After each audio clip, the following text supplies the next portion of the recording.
The first time I noticed her car tearing through my farm road, I figured it was a one-off. People get lost out here sometimes. GPS isn't always reliable once you get past the paved roads, and my property sits right between two highways. Every now and then, someone cuts through by mistake, realizes they're not supposed to be there, and turns around. That's normal. What's not normal is doing it every single day like you own the place. It started small. A flash of white flying past a lower field while I was checking irrigation lines. I didn't think much of it at first, but then it happened again the next morning. Same time, same speed, same car. By the third day, I knew it wasn't an accident. She was using my private farm road as a shortcut. Now, that road isn't just some empty stretch of dirt. It runs straight through active land. We've got equipment moving, workers walking, animals crossing, things that don't mix well with someone treating it like a highway. So I did the reasonable thing. I went down there and waited. Sure enough, right on schedule, here she came. White SUV, dust cloud behind her, moving way too fast for that kind of terrain. I stepped out into the road and raised my hand. She slammed the brakes hard, stopping just a few feet away from me. Her window rolled down halfway. What? She snapped, like I was the inconvenience. This is private property, I said calmly. You can't be driving through here, especially not at that speed. She looked at me for a second, then glanced around like she was trying to piece something together. Well, it's not marked, she said. And this is the fastest way to get to the main road. That doesn't make it public, I replied. You need to turn around and use the highway. She sighed loud, dramatic, like I was asking her to do something unreasonable. I live in the new development down the road, she said. We have an HOA. This area falls under it. There it was. I almost smiled. No, I said, shaking my head. It doesn't. And even if it did, that wouldn't give you the right to use this road. She rolled her eyes. Look, I don't have time for this. I'll just be quick. You're not using this road again, I said, a little firmer this time. For a moment she just stared at me. Then she smirked. Watch me. She rolled the window up, put the car in gear, and drove right past me.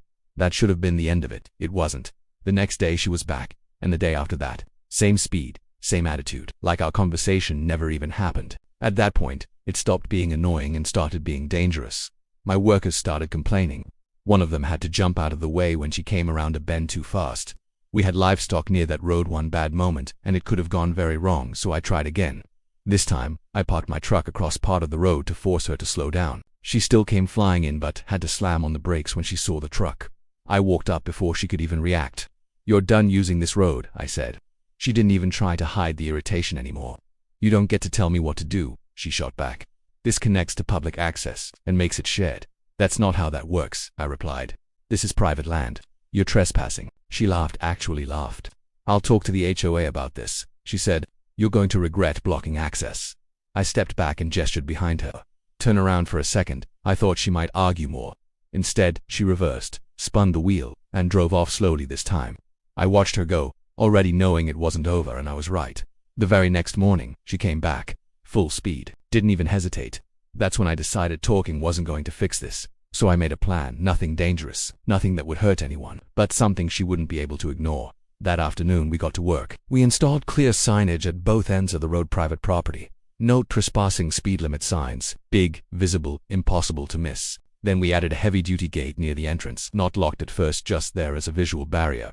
I figured maybe, just maybe, that would be enough. It wasn't. The next morning she drove right around the gate, didn't even slow down.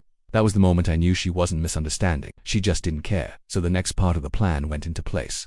Early the following day, we set it up. A controlled section of the road near a curve, one she always took too fast. We coordinated everything carefully. My team was positioned safely out of the way. Timing had to be exact. Then we waited right on schedule. Here she came.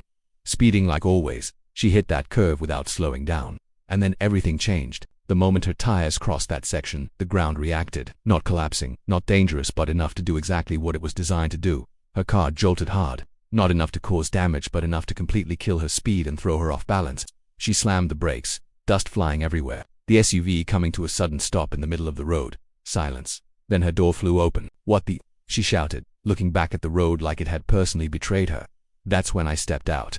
She turned toward me furious. What did you do? She demanded. I walked up slowly, calm as ever.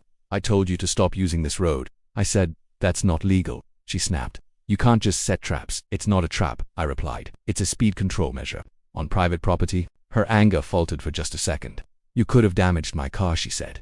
You could have hurt someone, I shot back. You've been warned multiple times. She opened her mouth to argue, then stopped. For the first time, she didn't have an immediate response. I pointed toward the entrance. There are signs. There's a gate. And there's been more than enough notice.